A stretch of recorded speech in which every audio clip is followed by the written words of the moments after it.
Abra sua Bíblia comigo, sem perca de tempo. Evangelho segundo escreveu São Lucas, capítulo de número 10 e o versículo de número 19. Glória a Deus. Lucas, capítulo de número 10 e o versículo de número 19. Os que encontraram, digam amém. Os que não encontraram, digam misericórdia. Eu espero você achar. O Evangelho de Lucas é o 42º livro da Bíblia Sagrada. É o terceiro livro do Novo Testamento. Está escrito assim: eis aí que eu vos dei poder para pisar sobre serpentes e escorpiões, e sobre todo o poder do inimigo, e nada, absolutamente nada, vos causará dano algum. Não, os crentes ou estão desligados ou não entenderam. Eu vou ler de novo. Eis aí que eu vos dei poder para pisar sobre serpentes e escorpiões, e sobre todo o poder do inimigo, e nada, absolutamente nada vos causará dano algum. Esse é o povo que eu queria ouvir. Coloque a Bíblia no banco, coloque em cima da cadeira, pegue na mão da pessoa mais bonita do seu lado. Pentecostal que não faz barulho está com defeito de fabricação. Pegue na mão do seu irmão, feche seus olhos e vamos orar. Pai das luzes, eu te glorifico novamente. Eu te exalto porque o meu espírito está atrevido nessa noite. Esta será uma daquelas noites em que pegaremos o diabo pelo chifre e vamos esfregar o focinho dele no chão. Esta é uma daquelas noites que Londrina estava precisando e aguardando. Nesta noite eu não aceito derrota, não aceito falhas, não aceito possessões, não aceito concessões de Satanás. Esta é uma noite em que o seu Espírito tem domínio sobre nós. Eu quero começar a profetizar nesta hora que ao redor deste ginásio, num raio de 5 quilômetros quadrados, eu vou dar a estes seres desencarnados 5 segundos para se mudarem de Londrina, porque se não saírem, serão queimados pelo poder da sua glória que vai abalar este lugar.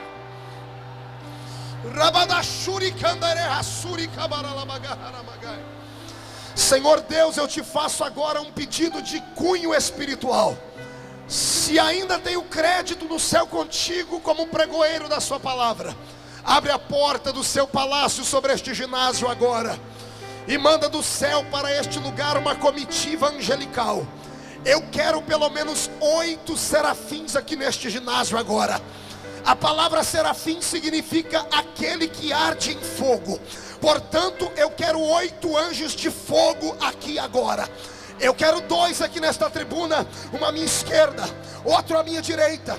Quero 2 do lado de fora do ginásio para guardar a entrada e a saída dos santos. Quero 4 anjos de fogo sobrevoando a nave deste ginásio agora.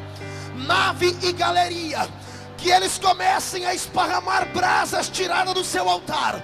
E onde houver um crente batizado com o Espírito Santo, remova ele agora.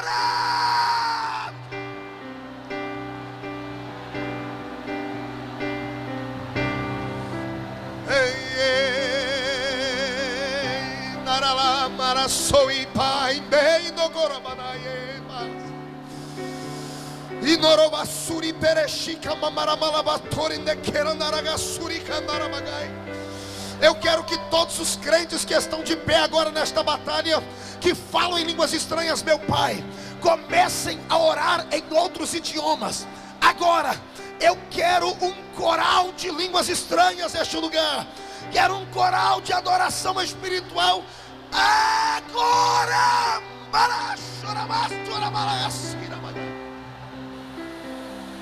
Yamandarawende surikama para toroshini handerelege surikamara lamagara.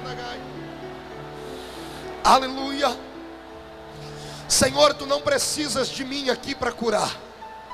Tu não precisas de mim para batizar com o Espírito Santo.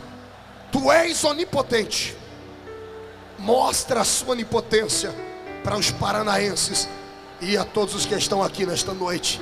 em nome de Jesus Cristo. Amém, queridos? Solte a mão do seu irmão, levante um dedo de profeta para cima comigo. É uma conferência profética, portanto, entre nesse espírito. Levante um dedo de profeta para cima. Aponte o dedo no nariz do irmão que está do seu lado, com carinho e respeito. Aponte o dedo para ele. Olhe nos olhos dele e diga: escute aqui, cidadão. Eu vim aqui nessa noite para receber poder e autoridade. Não entre na minha frente, não ria de mim, não deboche, porque eu vou liberar todo o meu sentimento para Deus, e tenho certeza que Deus liberará toda a sua autoridade sobre mim. Quem acredita naquilo que acabou de pedir aqui, dê um grito de glória a Deus. Abrace o seu irmão e diga para ele: é hoje. Tome o seu assento, glorificando ao Rei dos Reis e aplaudindo a Jesus de Nazaré.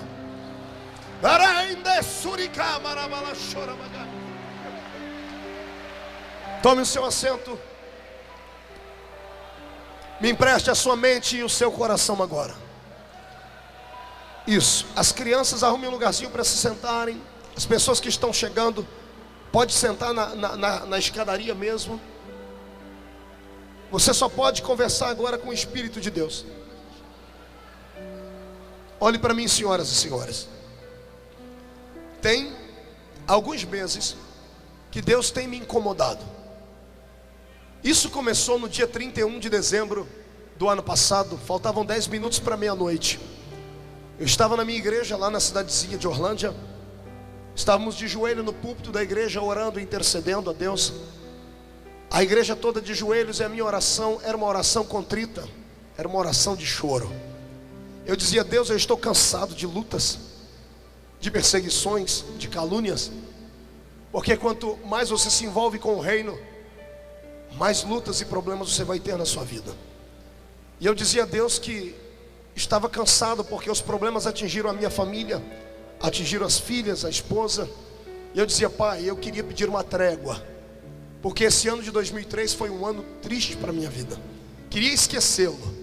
E enquanto eu orava assim, o doce meigo Espírito contou para mim um segredo. Segredou no meu ouvido assim: filho, escreve e conta. 2004 não será um ano comum para a minha igreja. 2004 será o ano da restituição da minha glória. Será o ano da restituição dos dons espirituais. Virá sobre a terra uma avalanche de milagres.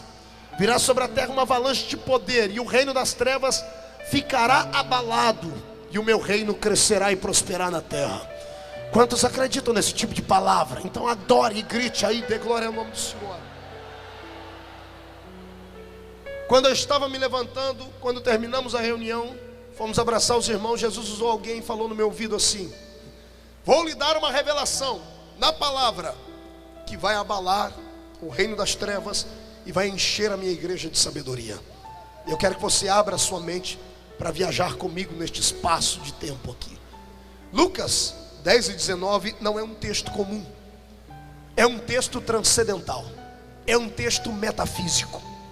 Eu sei que alguns seminaristas deveriam estar se perguntando: pastor, mas Lucas não é o evangelista analítico? Não é um homem da razão, que escreveu um evangelho de forma racional? Sim, era Lucas.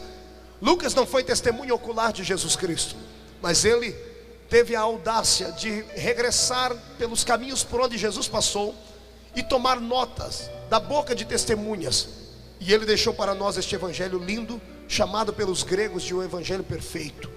Lucas escreveu para os gregos, um povo que sabia analisar de forma analítica a visão natural e a visão da psique humana. Lucas deixou um evangelho falando de um homem perfeito, de um Cristo perfeito. Mas ele tratou Jesus como homem, porque o grego amava o corpo humano. O grego amava malhar o seu corpo. Já nas academias havia já naquela época, e talvez tenha nascido lá, a expressão narcisismo. Pois bem, mesmo Lucas, sendo um homem racional, médico, sendo um homem dado às ciências, ele caminhou pelo caminho por onde Jesus passou, e ele anotou tudo o que ele ouvia. E eu acredito que o dia que ele ouviu o que ele escreveu aqui no versículo 19, deixou ele simplesmente abalado, porque ele não estava diante de uma palavra de conhecimento natural, Ele estava ouvindo agora uma palavra que não fora dita por Mateus, que não fora dito por Pedro, que não fora dito por Marcos, por Bartolomeu, por Judas, o irmão de Cristo, não. Ele ouviu uma palavra da boca de alguém que disse: olha, isso eu ouvi da boca de Jesus Cristo. Eu ouvi isso da boca não de um discípulo, mas da boca de um mestre. Não de um mestre, mas na boca do mestre. E eu posso imaginar Lucas com os olhos fechados, com a caneta na mão e um papel, tentando escrever isto, e ele tentando ouvir como era a forma que Jesus havia dito. E eu posso imaginar ele ouvindo o eco da voz de Jesus, dizendo aos seus discípulos: eis que eu vos dou poder, eis que eu vos dou autoridade, eis que eu vos dou audácia, eis que eu vos dou unção. Se alguns aqui se empolgaram ao ouvir a voz do pastor Marco, imagine aqueles que estavam ao lado de Jesus Cristo. Quando eu comecei a estudar este texto, eu também usei a minha mente de forma criativa, como todo pregador faz, e tentei me posicionar no meio daquele povo que estava ouvindo isso.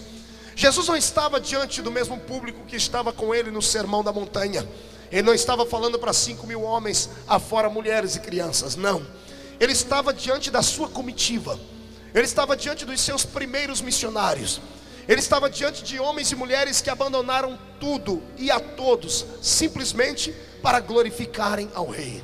Eles abraçaram uma filosofia diferente de tudo que eles já haviam visto. E eles estavam arriscando a sua vida e os seus pescoços.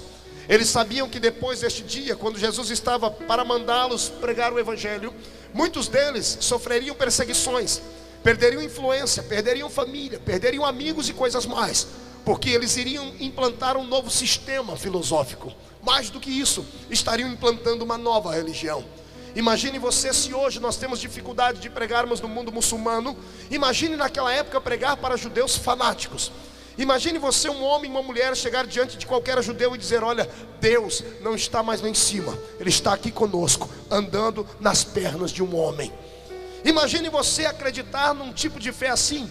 E você passou a vida toda crendo que o seu Deus era muito distante de ti, e que quando queria falar, Ele fazia trovejar os montes. Quando Ele queria dar sinais, Ele fazia fogo aparecer no céu, Ele abria mares para o povo passar, Ele fazia de tudo. E de repente você dizer: este Deus que estava lá em cima, agora desceu entre nós. Ele agora toma banho como a gente toma banho. Ele tem as necessidades fisiológicas que nós temos. Ele cansa, ele tem sede, ele tem fome. Quem é que abraçaria uma ideia dessa, se não fosse aqueles movidos pelo Espírito do Senhor? Eu tenho certeza que quando Jesus discursava diante deles, Ele olhava para eles, não olhava apenas como homem, porque Cristo não era apenas homem, Ele era homem, mas também era Deus. Como homem, Ele enxergava apenas a embalagem deles, mas como Deus, Ele enxergava o conteúdo que eles tinham por dentro.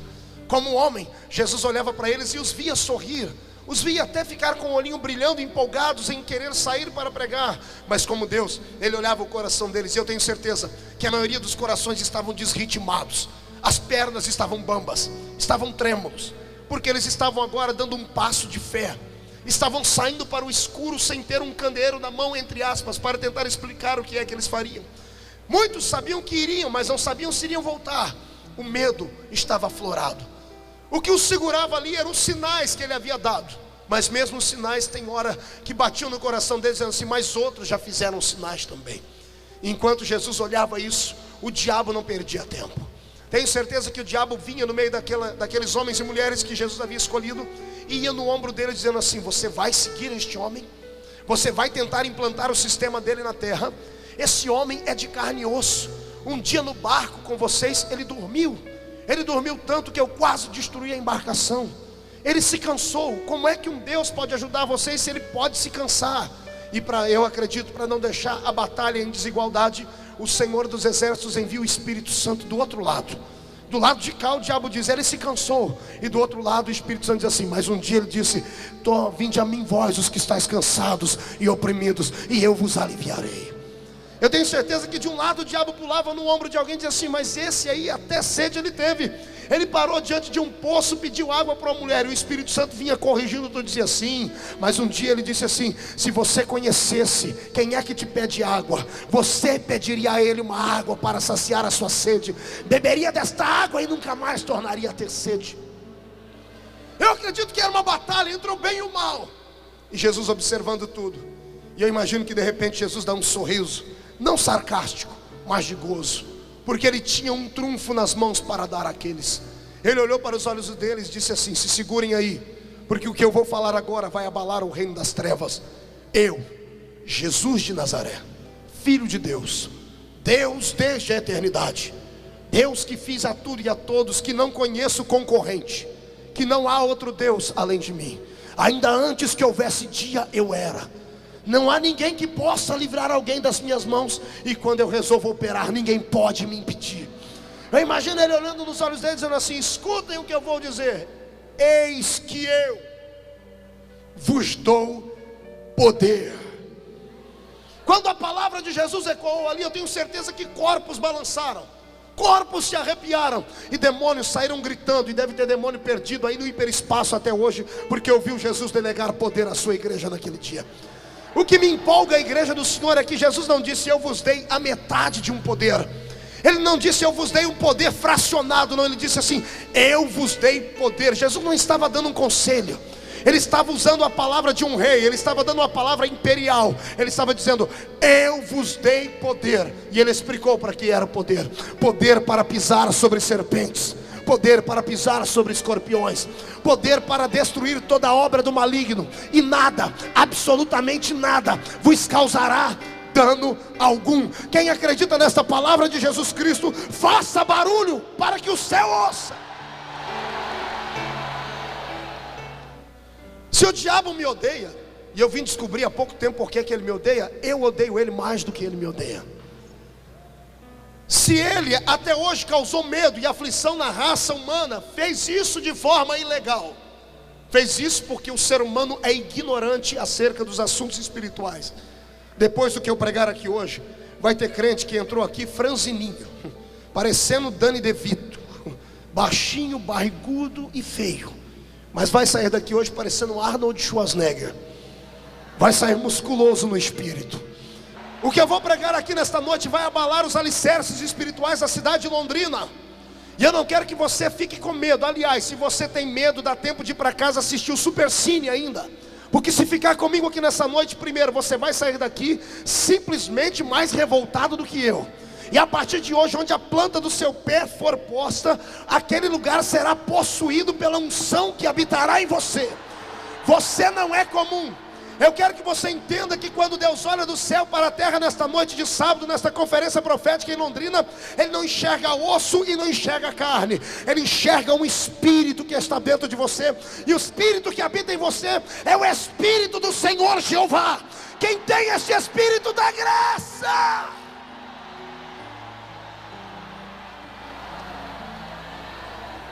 Então escute. Vamos aqui tentar explicar algumas coisas que muitos crentes não ouvem em lugar nenhum. Olhe para cá. Alguma vez você se perguntou por que é que o diabo te odeia? Ah, pastor, eu sei porque eu sou crente. Mas ele já te odiava antes de você ser crente. Por isso que você veio para a igreja, porque a sua vida era uma desgraça, era uma tribulação. Alguma vez você se perguntou por que o diabo te odeia? Pergunte para o irmão do seu lado: você sabe por que ele te odeia? Olhe para mim que eu vou te explicar por que ele te odeia. Só que para isso você vai ter que abrir a sua mente e voltar no tempo comigo. Voltar numa época em que o mundo ainda não era mundo como hoje o é.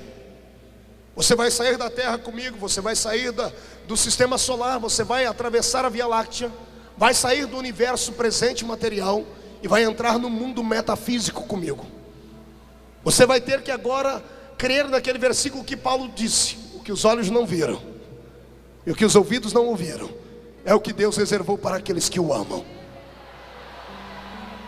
Eu quero que você agora abra os seus olhos espirituais para visualizar aquilo que eu visualizei.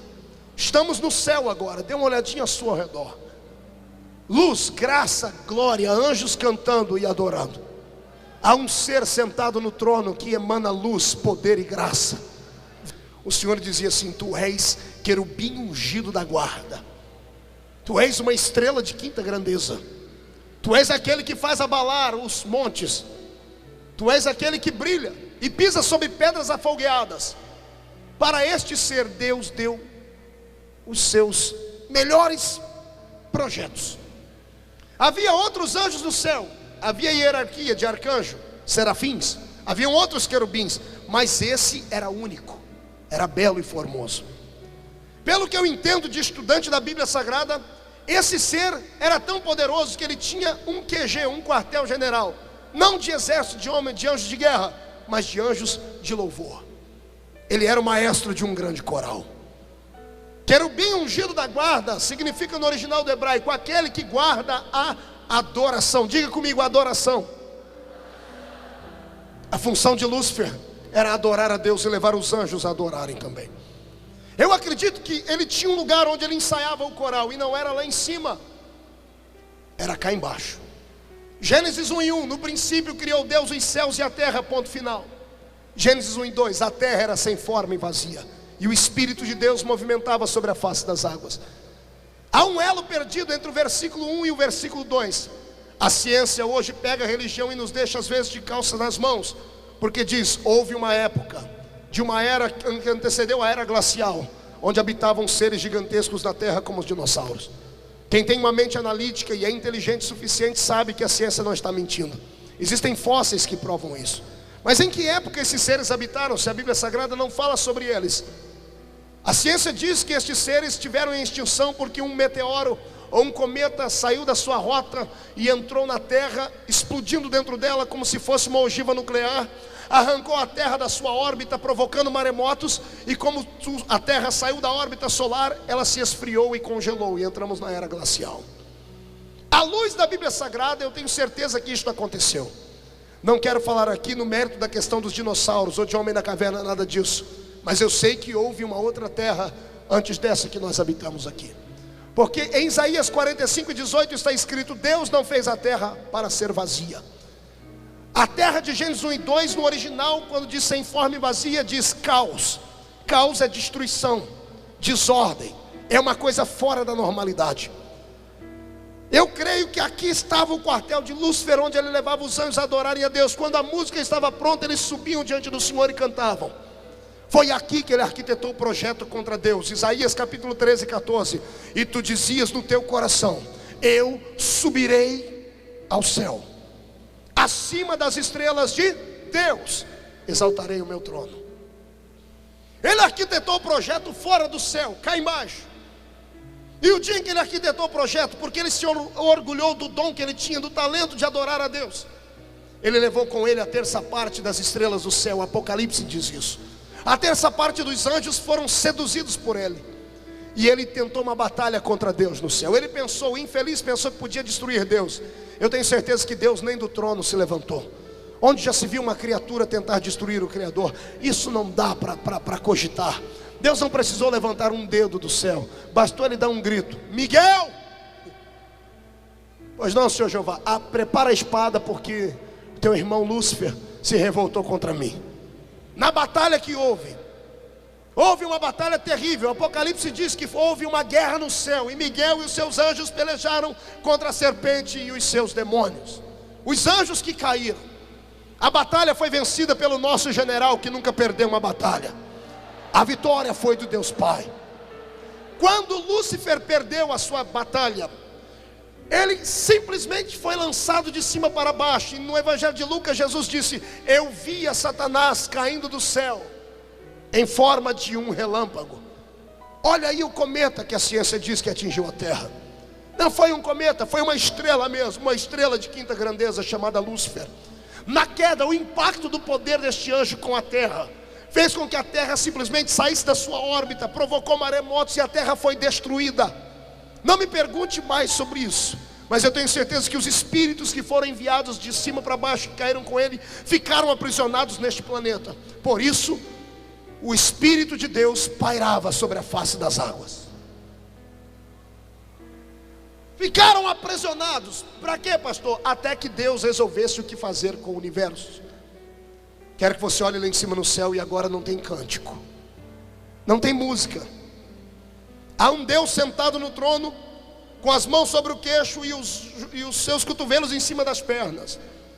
Silêncio no céu. Talvez os 30 minutos que Apocalipse diz, houve silêncio no céu, porque o maestro do coral caiu. Eu imagino os anjos cordiais chegando diante do Senhor dizendo: tu queres que eu ocupe o lugar dele, meu pai? Imagino Miguel com a espada na mão, ainda suado de batalhar contra demônios. O Senhor quer que eu ocupe o lugar da estrela que caiu? Imagino o Senhor olhando para dizer: não, você é muito bom com a espada na mão. Gabriel, o cordial, o anjo do Senhor, tu queres que eu ocupe o lugar do querubim que caiu? E o Senhor dizendo: não, você é meu ministro particular de relações públicas, tu és o meu ministro da comunicação, fica aqui perto de mim. Lá vem os serafins: o Senhor quer que nós levantemos um dos nossos irmãos para ser o ministro da adoração? Não, vocês podem continuar cantando, mas ministro de adoração no céu não vai ter mais nenhum. Silêncio no céu, e o silêncio é quebrado por um sorriso de Deus. Ilumina o céu inteiro. E ele diz: eu tive uma ideia. Aparelhem os meus carros. E o Senhor senta nas asas de um querubim e vem voando. E ele sai da sua região metafísica. Ele corta o cosmos. Ele entra pela Via Láctea, vem até o sistema solar e vem no terceiro planeta que gira ao redor do Sol. O planeta está congelado, está aprisionado, está vivendo em trevas. E então o Senhor dá um grito: haja luz!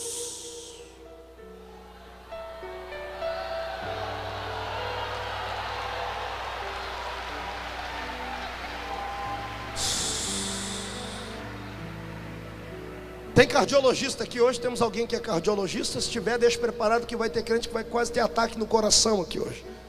Escute. O Senhor vem alegre, para num certo canto do espaço e começa a dizer: eu estou feliz, eu quero reconstruir esta terra perdida. E eu quero construir de maneira linda, majestosa. Se era um reino mineral de pedras afogueadas, agora será um reino vegetal. Quero que haja muitas plantas, quero que haja animais que rastejem, animais que voam, animais que vivam debaixo da água. E ele começa dizendo: e tudo que ele fazia, ele usava uma matéria-prima para fazer. Quando ele quis fazer os animais, ele conversou com a terra. Ele dizia assim: que a terra produza animais, que a terra produza flores. Quando ele quis fazer os peixes, ele conversou com a água, que a água produza peixes. Quando ele quis fazer as estrelas, ele conversou com a atmosfera, ele conversou com o firmamento. A palavra firmamento significa atmosfera, e a atmosfera é uma compleição de gases. Quando Deus quis fazer as estrelas, que são gases, ele conversou com o firmamento. Firmamento produz as estrelas. E ele está usando o poder criativo dele. Mas para tudo que ele criava, ele usava uma matéria-prima. Tudo que ele criava de alguma coisa. E ele criou o peixe da água, criou o animal da terra, criou a estrela dos gases. E quando estava tudo pronto, ele foi criar a melhor coisa que ele já fez. Interessante. Quando ele quis criar, ele também usou uma matéria-prima, pastor. Para criar o peixe, ele usou a água. Para criar a planta, ele usou a terra. Para criar a estrela, ele usou os gases. Quando ele foi criar o homem, ele não conversou com a terra, ele não conversou com os gases, nem conversou com a água. Ele conversou com ele mesmo. Ele disse: agora façamos o homem conforme a nossa imagem, a nossa semelhança.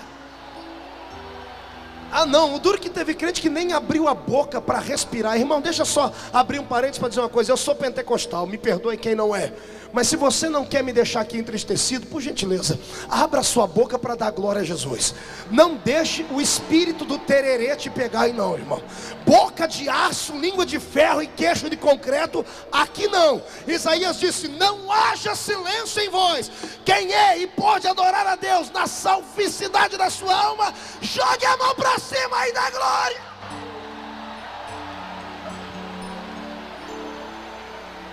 Levante a mão direita para o céu. Agarre o ombro do seu irmão. Agarre o ombro dele. Agarre aí na galeria. Agarre.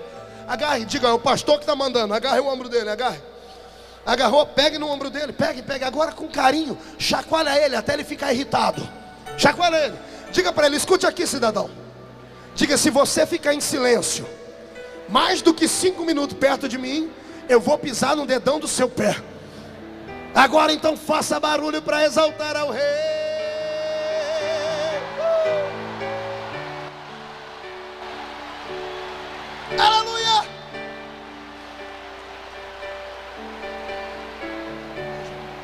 Olhe para cá. Agora vamos entrar em revelação. Escute. O ser humano é o único ser existente no universo que, para ser criado, teve duas matérias-primas. Diga comigo, duas. Diga, não foi uma. Diga, foram duas. O ser humano não foi feito de uma vez, foi feito em duas vezes. Gênesis 1 e 26, Gênesis 1 e 27. Gênesis 1 e 26, o Senhor disse: façamos o homem conforme a nossa imagem, a nossa semelhança. Gênesis 1 e 27, e criou Deus o homem, a sua imagem e sua semelhança. Verbo fazer e verbo criar no hebraico são diferentes. O verbo fazer significa fazer de algo que já existe. O verbo fazer em hebraico é o verbo asa ou azar. Criar de algo que já existe, de algo palpável, de algo concreto. Já o verbo criar no hebraico é o verbo bara. E o verbo bara significa criar do invisível, fazer do invisível, fazer de algo que é abstrato, de algo que não pode ser visto. Então o homem não foi apenas feito, ele foi criado. Ele foi feito e foi criado. Fazer, matéria-prima que existe. Criar, matéria-prima invisível. O homem, antes de ser feito da matéria-prima que existia, foi criado de uma matéria-prima invisível.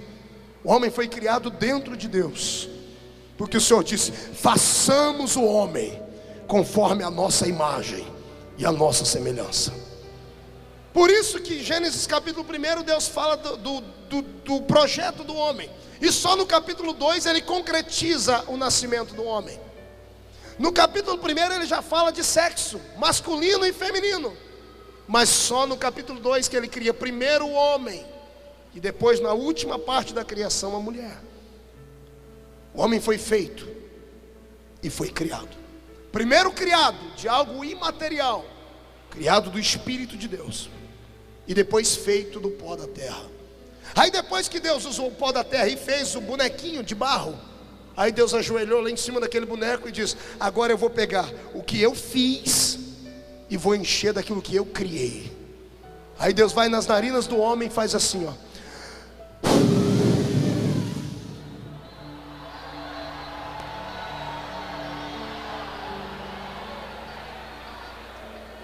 Você vai entender hoje por que você tem fome de Deus.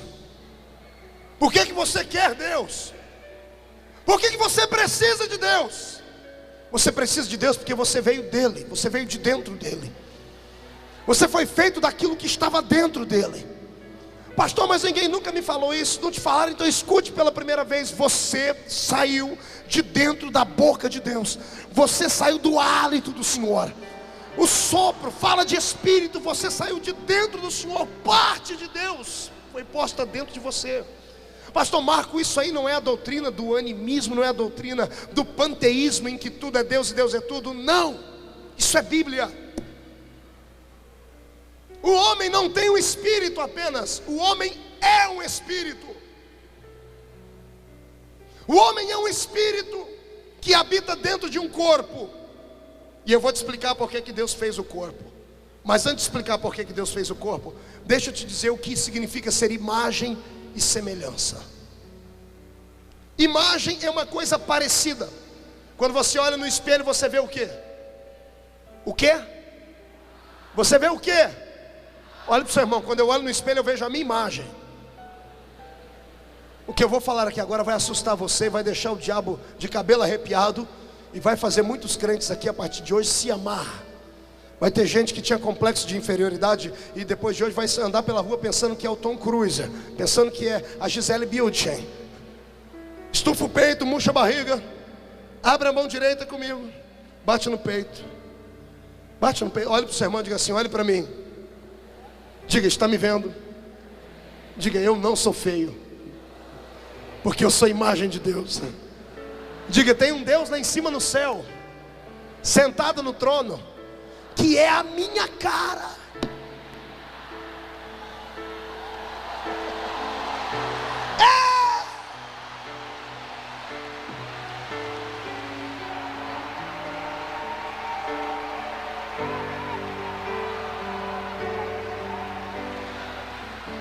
Você é imagem.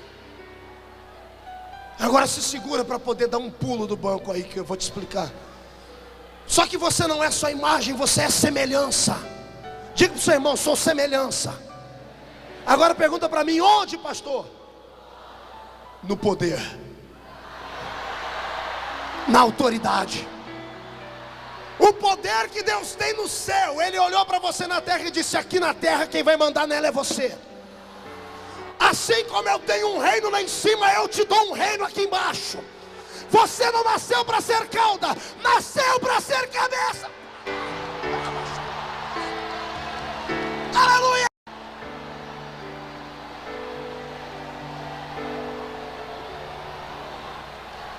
Eu estou te explicando porque que o diabo te odeia. Sente, usando uma linguagem metafórica. Quando Lúcifer estava caindo lá de cima, o meu Deus pegou a mão dele e enfiou dentro do coração de Lúcifer. Enquanto ele caía, o Senhor enfiou a mão dentro dele e arrancou dele um dom que ele tinha. E disse: esse dom não é mais teu. E Deus guardou com ele. Por isso que Lúcifer ficou feio, horrível, miserável, vazio. Porque na queda ele perdeu o maior de todos os dons e talentos que ele tinha. Aí agora se prepare, porque Jesus vai tomar a sua alma agora. Olhe para mim. Quando Deus acabou de fazer Adão e Adão desperta do sono, eu imagino Deus olhando para ele e falando assim: Adão, agora eu vou te dar 2 presentes. Porque você é meu filho. É a criatura mais linda, mais perfeita. Você é a única criatura que é feita de 2 matérias. Os anjos são só espíritos, os animais são só terra. Você é espírito e é terra. Você tem 2 coisas que eles nunca vão ter. Adão está de braço aberto e falou: Senhor, qual é o primeiro dom que o Senhor vai me dar? Deus enfia a mão dentro do bolso. Isso aqui pertencia a alguém que não deu valor no poder que tinha. Com este poder você pode trazer à existência aquilo que não existe. Com este poder você terá autoridade sobre toda a terra. Com este poder você vai poder fazer uma ligação direta para mim sem passar por secretária.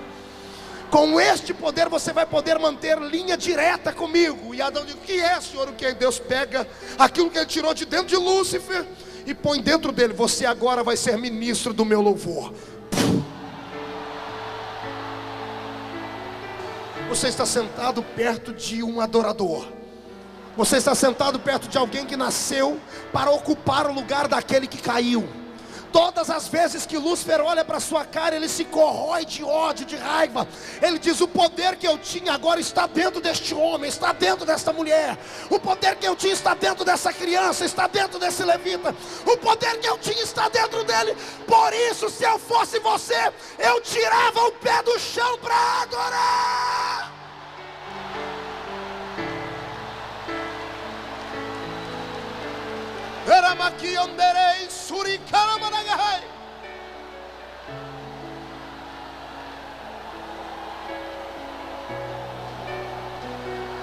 Meu Deus. Sente, ouça. Pastor, explica melhor. Te explico. Esse dom só você tem. Animais não podem adorar a Deus, porque não tem espírito.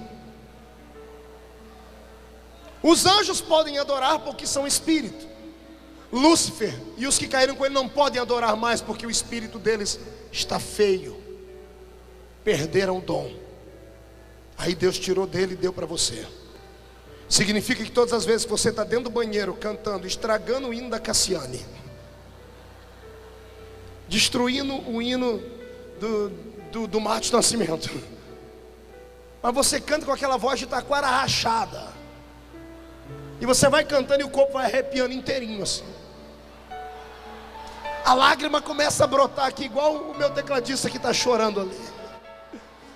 Sabe por quê? Porque o talento que era dele, Deus deu para você. Quando você abre a boca, Deus fica de pé lá em cima para te ouvir.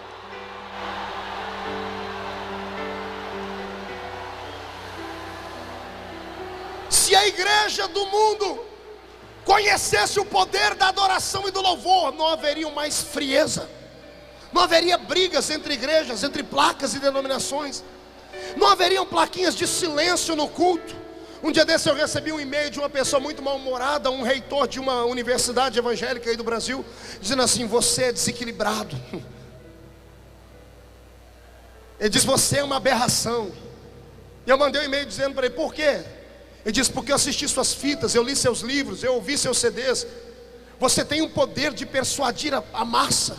Você é um animador de plateia.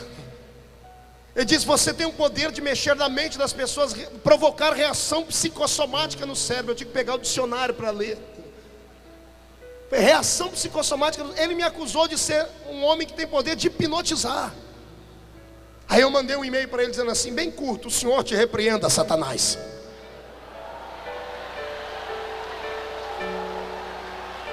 Não é nada disso. Homem pode soprar, jogar paletó, gritar, pular. A empolgação, o poder não está na oratória, na voz rouca.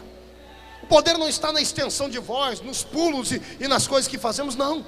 O poder está na forma como adoramos. A adoração é uma questão de sobrevivência.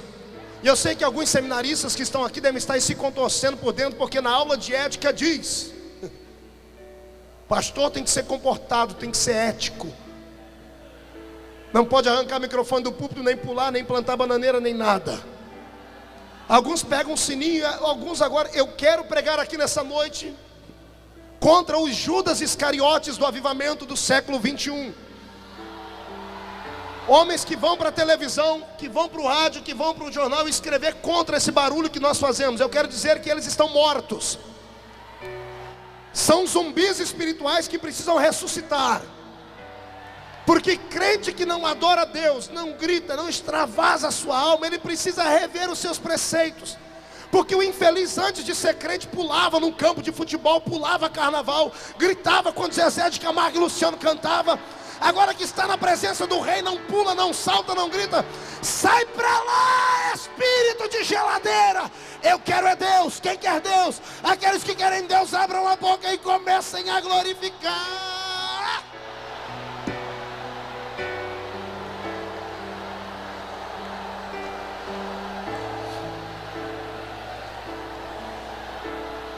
Um dia desses,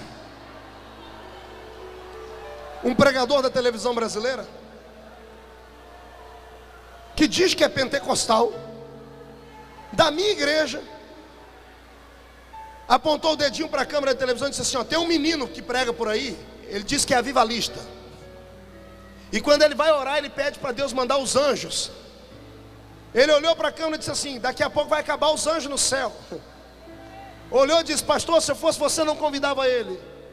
Quando me contaram, eu dei tanta gargalhada. Eu falei: filho do Todo-Poderoso. O cidadão deixou de acreditar na Bíblia como regra de fé. Não, pastor, é porque a gente começa a estudar. Amados, eu sou uma pessoa preparada. Eu li a Bíblia 17 vezes. Eu li 700 livros acerca da Bíblia. Eu escrevi 8 livros. Eu estudei e sou capaz de dominar quase 3 idiomas. Me sinto e me considero uma pessoa equilibrada. Quando é para usar os vernáculos linguísticos da língua portuguesa e entrar para falar com mestres e maestros, eu falo. Mas quando eu estou pregando, amados, eu libero a parte do conhecimento, mas eu nunca deixo morrer em mim a chama do Espírito. Porque avivamento é uma questão de sobrevivência. Na vida do crente, o que acontece na vida dele de mal acontece por causa de uma falha na sua vida espiritual. Falta azeite na vida da igreja. Falta experiência com Deus. Falta intimidade com Deus. Quantos crentes que parecem a filha do rei Saul, que olha para a porta, preparou uma festa cheia de retoque, cheia de retórica, toda bonita, comitiva, garotas belas, prontos os garçons para servir a mesa, 3, 4 talheres ao lado de cada prato, porque o rei está vindo da batalha. E o rei, antes de vir, parou num rio, pegou a comitiva dele, colocou roupa real, colocou coroa na cabeça, o cetro vem numa mão, do lado dele vem o guarda bandeiras, o porta-bandeiras, vem o guarda espadas do outro lado, e todo mundo em forma ereta, porque o figurino mandava assim. Só que ele estava trazendo a arca para dentro de Jerusalém. A arca não era um amuleto apenas, para a mulher do rei era só um amuleto, uma joia. Mas para o rei Davi que está chegando, ele sabia que a arca representava a presença de Deus no meio de Israel. Quando as portas de Jerusalém se abrem, a arca atravessa, Davi não aguenta. Davi salta de cima do cavalo, joga a coroa para um lado, a roupa real de outro, ele ficou seminu. E ele começou a dançar em volta da arca, começou a pular em volta da arca. Os homens do lado dele, os guardas, está todo mundo olhando, dizendo: o que a gente faz? Se o rei pulou, vamos pular também.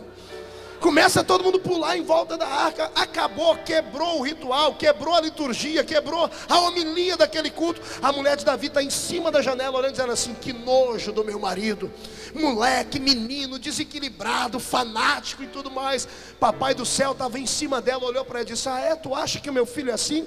Ele está cantando para mim, está dançando para mim. A partir de hoje você não vai gerar mais filho, vai ficar estéril para o resto da vida, porque tocou no meu ungido enquanto ele adorava o meu nome.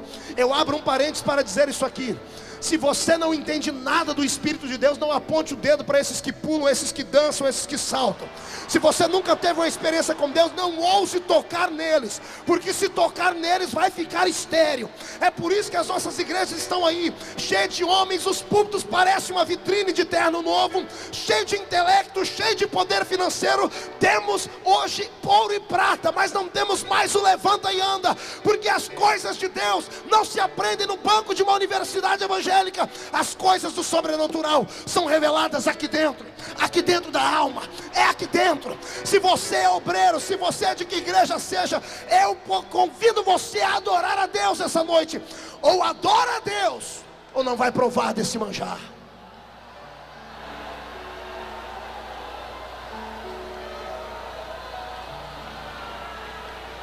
Eu não estou pregando só para pentecostais, estou pregando para a noiva do Cordeiro.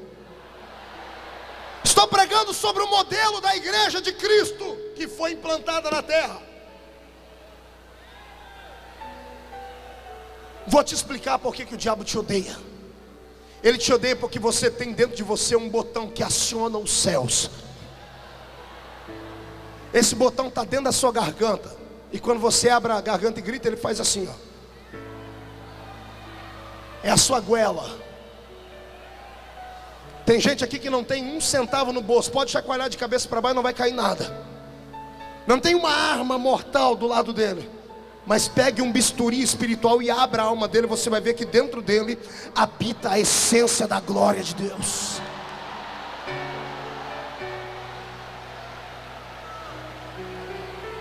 Não mexa com esse povo. Tem 2 coisas que eu temo no reino de Deus, além do Senhor: é um homem que ora e um crente cheio do poder de Deus. Quando eu vejo um daqueles pequenos, igual que eles estão lá na galeria, lá só no reteté, eu tenho medo desses crentes. Quando eles chegam perto de mim para profetizar, eu me calo, eu falo: Jesus, pode falar. Porque quando Deus olha para eles, fala assim: esses aí são meus. Levante as 2 mãos para cima. Meu Pai, eu quero agora um sinal da sua presença aqui. Onde houver um crente que entendeu que é adorador, coloca na mão dele uma lira espiritual, coloca uma brasa de fogo na palma da mão dele e aquece esses corações agora. Toca com vida.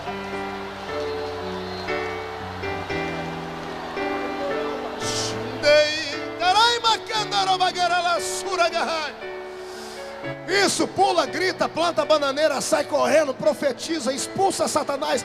Isto aqui é a casa de Deus essa noite. Estamos na presença do Todo-Poderoso. Deus está aqui. e Ele é tão grande que os seus pés estão no centro do moringão, e a sua face está diante dos anjos, e os anjos cantam: Santo, Santo, Santo é o Senhor dos exércitos.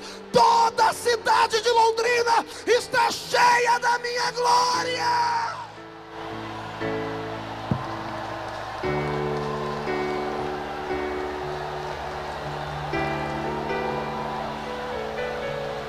Meu Deus.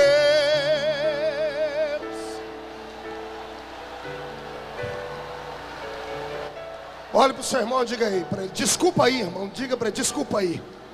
É que eu sou um adorador. Vai, adorador, dá glória.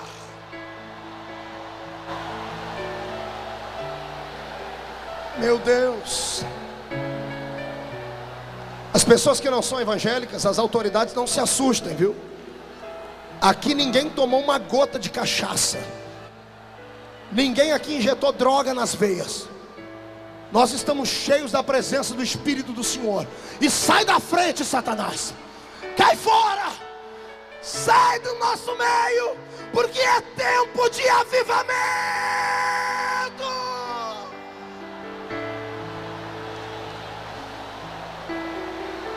Eu vos dei poder, e você tem poder. Eu vou te explicar agora por que é que Jesus te deu esse poder. Sente mais um pouquinho. Segura aí, eu não tenho relógio aqui. Se alguém pudesse deixar um relógio aqui comigo para eu me posicionar. Escute. Muito obrigado. Tudo isso já. Sente aí. Vamos fazer uma vigília aqui hoje?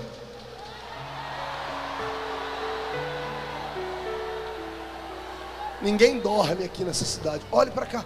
Segura um pouquinho, segura um pouquinho. Sente um pouquinho. Respira fundo. Eu estou ainda na introdução da mensagem. Escute.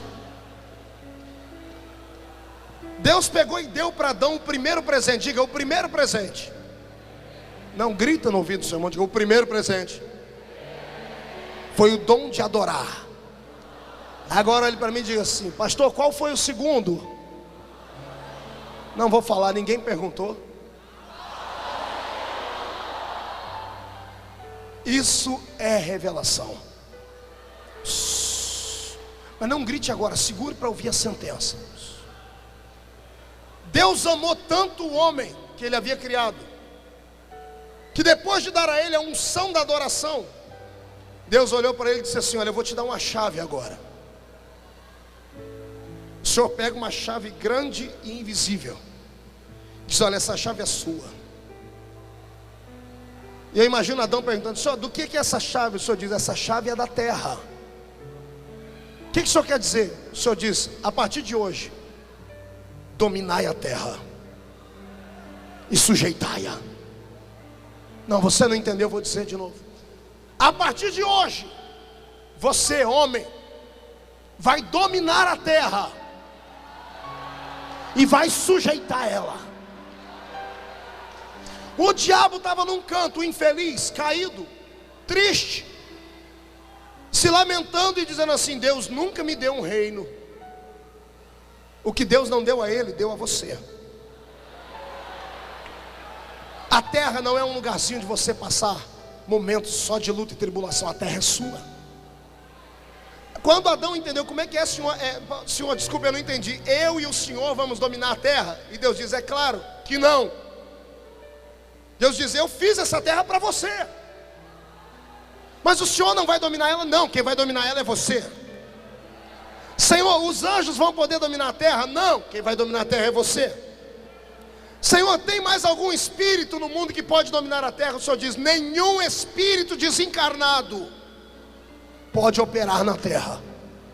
A terra é um reino físico. Diga comigo: é físico. Diga: é matéria. Diga: só pode dominar a terra quem tem matéria. De maneira jurídica, o homem é o único ser legal que pode dominar a terra e viver nela. Adão deu uma olhadinha na terra e disse: eu vou morar no deserto do Saara. Sim ou não? Eu vou morar na geleira dos Alpes suíços, sim ou não? Vou morar no Polo Norte, sim ou não? Vou morar na parte árida da África, sim ou não? Vou morar no meio do oceano, sim ou não? Adão escolheu o melhor lugar da terra para morar. Ele foi morar no paraíso. Diga comigo, paraíso. Pergunta para mim, por quê, pastor? Porque a terra era dele. Quem tem consciência de que a terra foi feita para ele, tem que dominar e viver do que há de melhor nela. Se Adão escolheu o paraíso para morar, deixa eu perguntar para você, onde é que você mora? Não estou falando de situação geográfica, estou falando em qualidade de vida. Tem gente aqui dentro que o único momento bom na sua vida é quando ele vai para um culto.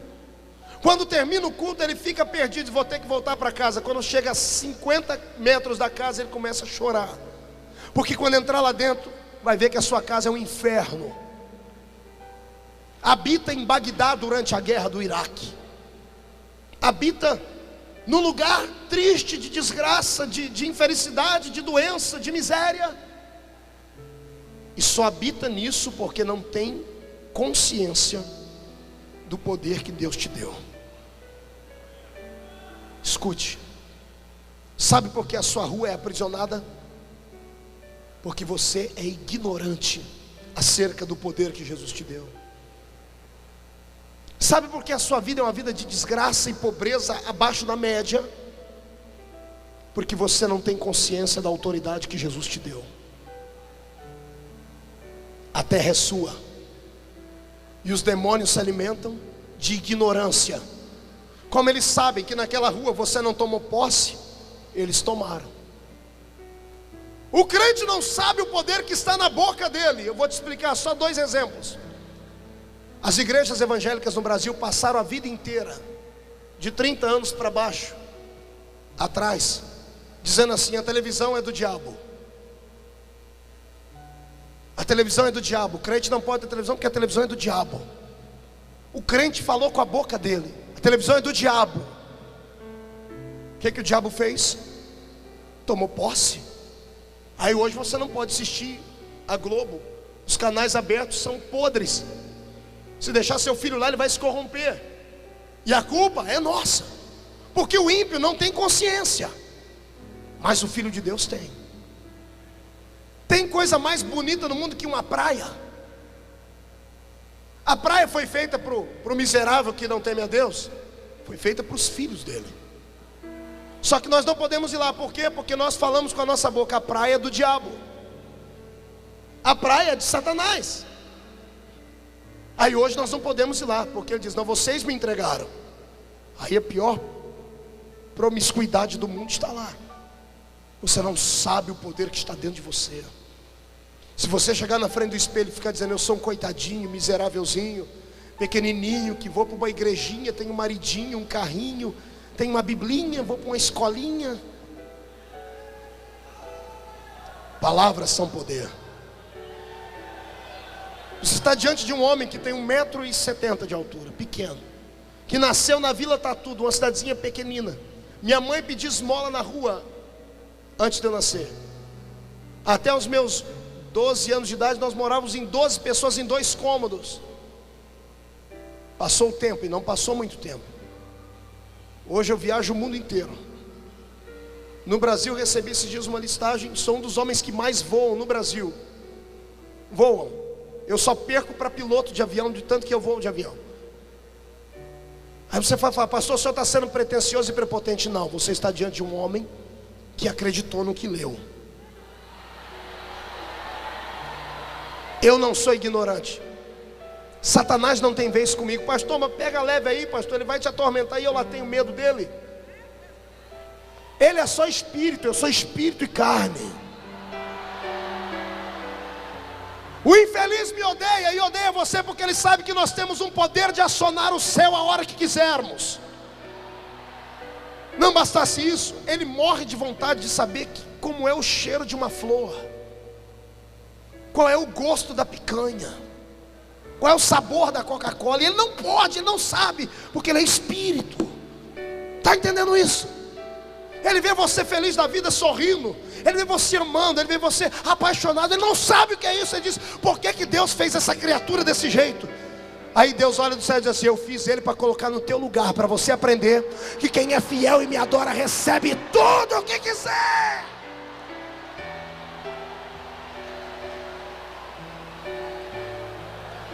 Pastor, mas os demônios... Sai para lá, ô medroso. Um dia desse, um menino trabalha comigo, o Rafael, ele não gosta que eu conto, mas eu conto. Cheguei no escritório, quando era o escritório antigo, ele estava com o telefone na mão e estava assim, pá. Eu falei: não, sou seu pai. Ele disse: não, é pastor que eu ia falar, estou gaguejando de medo. O que foi, Rafael? Ele falou: pastor, e agora? Eu falei: agora o quê? Me ligaram lá da Bahia, sobrinha da mãe menininha da Bahia, do terreiro de Macumba. O senhor pregou lá em Salvador. 2 filhos na fé deles lá, de dentro do terreiro, aceitaram a Jesus como Salvador na sua palavra. E não estão mais indo no terreiro, não estão dando mais dinheiro no terreiro. Mas o terreiro está falindo. A mulher não tem mais dinheiro, ela ficou brava, foi saber por quê. E ela ligou para a casa dos ex que eram do terreiro e disseram: não, agora somos crentes. Vimos um pastor pregar e descobrimos que Jesus é verdadeiro. Sim. Aí ela disse assim: qual é o nome do pastor? E eles disseram. Ela foi nas bancas de CD, pegaram meu CD, pegaram minha foto, pegaram meu nome, pôs os filhos do terreiro de Macumba, tudo para escrever meu nome. E ela ligou e disse: eu já coloquei na boca de um monte de sapo o nome do pastor Marco. Diga para ele que ele está perdido. Rafael olhou para mim e disse assim: e agora? Quem poderá nos defender?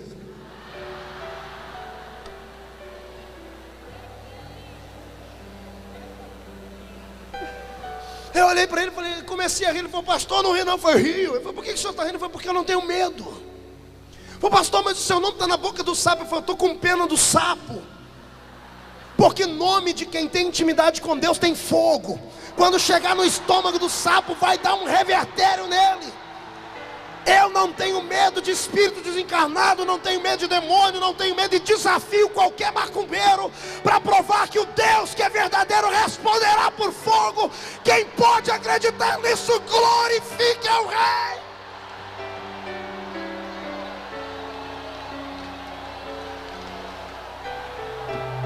Araxamberei torogacima barabagai. Está na hora de arrancarmos 2 títulos que deram ao diabo neste país. O diabo no Brasil recebeu 2 títulos, 2 méritos. Primeiro, fizeram para ele estátuas. Segundo, deram para ele status. Cada lugar do mundo do Brasil tem uma estátua de um guia, de um caboclo, de um orixá, de um exu, de um demônio, de um principado. Cada lugar que nós vamos no Brasil tem uma imagem de um pseudo-ídolo, que as pessoas ignorantemente não sabem do que se trata. E as igrejas vão para a rua, fazem marchinha para Jesus e dizem assim: o Brasil é do Senhor Jesus. Mentira, não é. O Brasil pertence a Satanás. Do lado de Brasília existe o Vale do Amanhecer, a maior concentração esotérica do mundo, a maior concentração de bruxos, a maior concentração de espiritualistas, gnosticistas do mundo, está do lado do poder de Brasília. Homens, antes de assinarem um pacote, antes de levarem qualquer coisa para mostrar à nação, consagram aos demônios. Eu falo isso diante do sangue do Cordeiro de Deus. Sabe por quê? Porque a igreja evangélica, ela é muito boa dentro do templo. Dentro do templo a gente grita, chora, levanta as mãozinhas. Aí quando saímos de dentro da igreja, se você falar hoje para uma pessoa: mas você é crente? Ele diz: não, eu sou do movimento gospel. As pessoas têm vergonha de se identificarem com o povo da Bíblia. Há 15 anos atrás, há 10 anos atrás, eu conheci um crente só de olhar para ele. E não era por causa da aparência não, é porque havia santidade. Hoje o indivíduo mostra a carteirinha, chega e diz: eu sou da igreja tal. Você olha a carteirinha, olha para ele e diz: mas está esquisito. O Espírito não testifica. Aí diz: não, pastor, a igreja está crescendo. Está nada, a igreja está inchando. Jesus nunca se empolgou com quantidade de gente, mas ele se preocupou com a qualidade do seu povo. Nós estamos aqui em milhares de pessoas e não tem um cidadão aqui com intimidade com Deus suficiente para pegar na mão de um paralítico e falar: levanta e anda. Falamos que temos e não temos. Transformamos a igreja num palco de desfile de modas.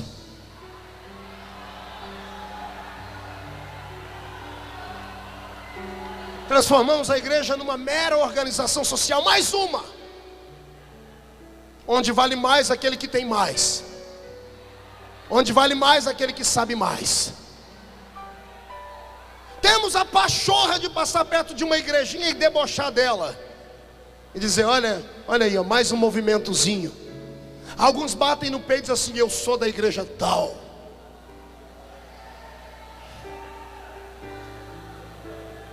Aí você entra dentro da igreja, é igual um mausoléu. Estava pregando no Canadá uma vez, em Toronto. Peguei uma revista de bordo do avião e lá estavam algumas obras de artes. E o Brasil é conhecido na Europa e em boa parte da América do Norte pelas obras de artes que existem dentro do cemitério.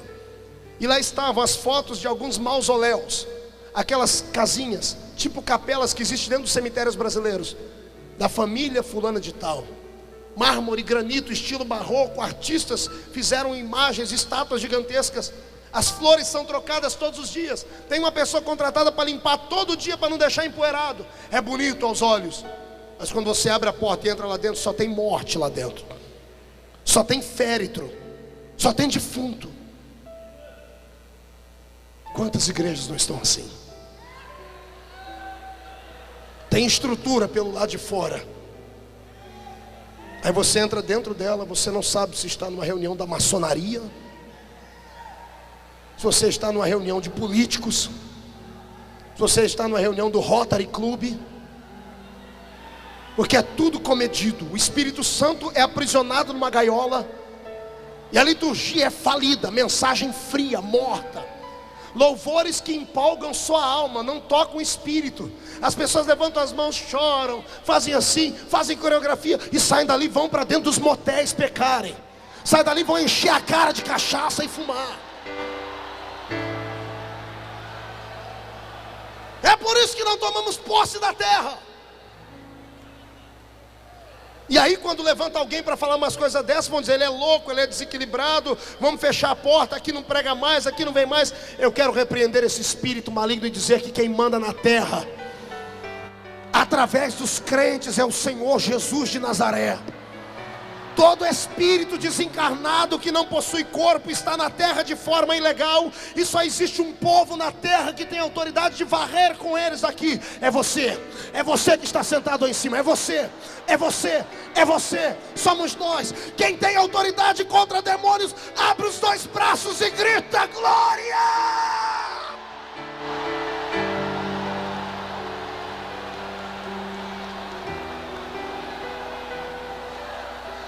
Segure. Está na hora de quebrarmos os ídolos e queimá-los no fogo. Pastor Marco, mas calma aí, porque hoje você pode ir preso. É tudo que a igreja precisa. Já estava numa reunião de pastores, de gente inteligente, gente pensante, e eles fazendo os cálculos, as estatísticas, com calculadora na mão. Se cada crente no Brasil orar 2 horas por dia, 2 vezes por semana, no período de 3 meses teremos. Eu falei: vai Jesus, eu só dava risada. Se pegarmos um crente com uma Bíblia, cada um com uma porçãozinha do Evangelho de João, sair na rua, em menos de tantas horas evangelizaremos a cidade. Ah, que coisa horrível. Pediram minha opinião. Eu falei: eu tenho uma opinião para o reino de Deus crescer no Brasil. Qual, pastor? É pegar um pastor como eu pregando em praça pública e meter ele na cadeia, me botar atrás das grades, porque aí alguém vai parar, vai chamar a atenção. Por que ele está preso? Porque ele pregou a verdade na rua.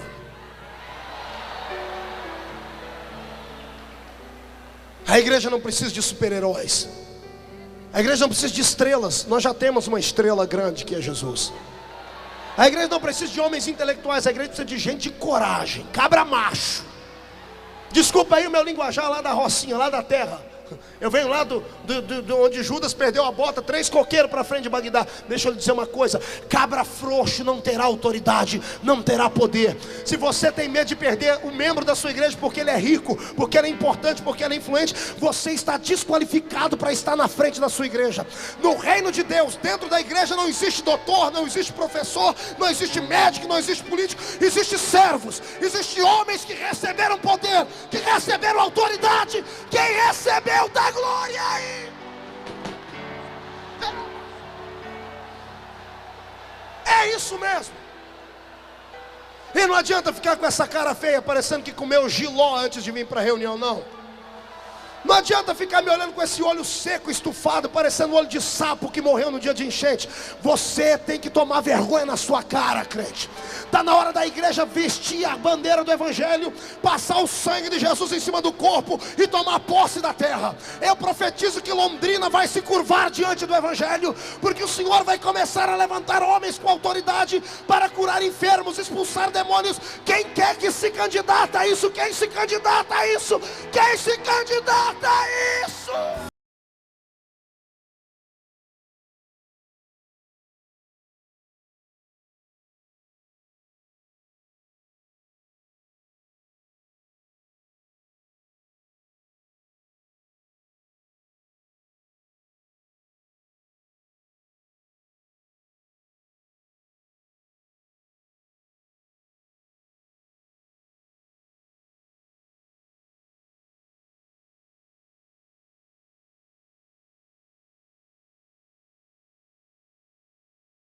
Além do Rio Azul.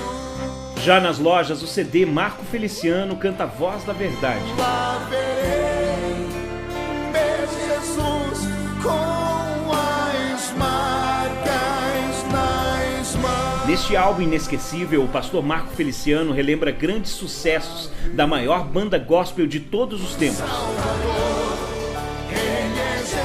Voz da Verdade. Adquira já o CD Marco Feliciano canta Voz da Verdade em uma loja perto de você ou pelo telefone 0 operadora 11 4062 0138.